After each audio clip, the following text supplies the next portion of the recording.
materi yang kelima. Ini adalah pertemuan kita yang ketujuh. Temanya adalah hakikat. Dalam mata kuliah akhlak tasawuf, program studi hukum ekonomi syariah. Hakikat menurut Ibnu Farabi adalah segala sesuatu itu sesungguhnya berasal dari Tuhan.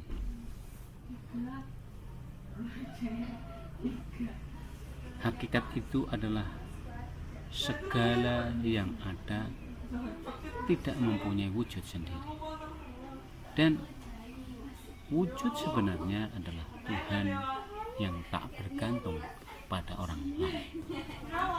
Cara seorang sufi melihat Tuhan Allah Subhanahu wa taala, kata melihat di sini yaitu melihat dengan hati sanubarinya. Makrifat artinya ilmu atau pengetahuan yang diperoleh dari akal. Dalam tasawuf, makrifat adalah untuk mengetahui Allah dari dekat dengan menggunakan hati sanubari. Nah, menurut Abu Bakar Al-Qarabasi dikatakan bahwa Allah Subhanahu wa taala yang membuat manusia mengenal dirinya. Sedangkan hakikat menurut Syekh Amin Al-Qurdi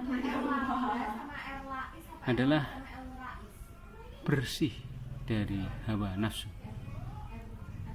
Hakikat itu maknanya terbukanya hijab, dan hakikat itu sesungguhnya memudahkan kita dalam melaksanakan amal soleh.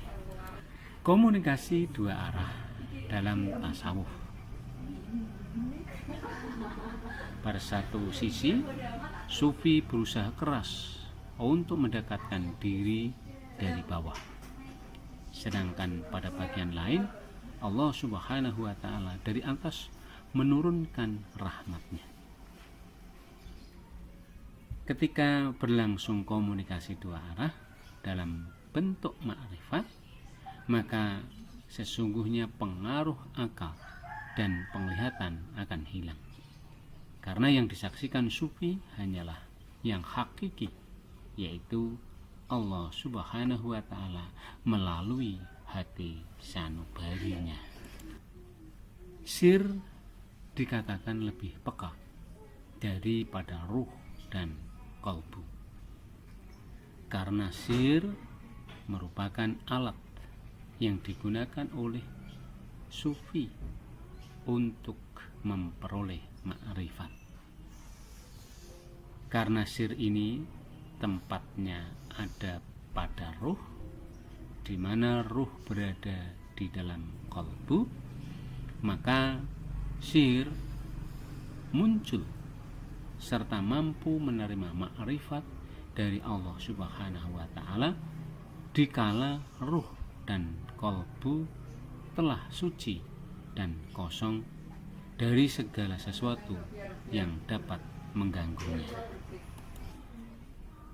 Berikutnya adalah 3 tanda orang yang arif menurut Zunnun. Pertama, bahwa orang arif ini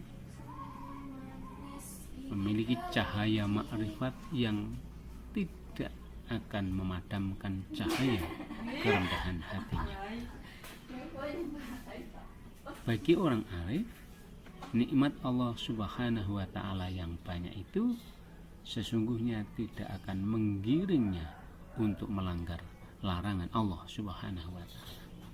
Dan orang arif itu tidak mengetahui secara batinnya ilmu yang bertentangan dengan hukum lahiriah atau hukum syariah. Dan yang terakhir, ma'rifat menurut Al-Ghazali.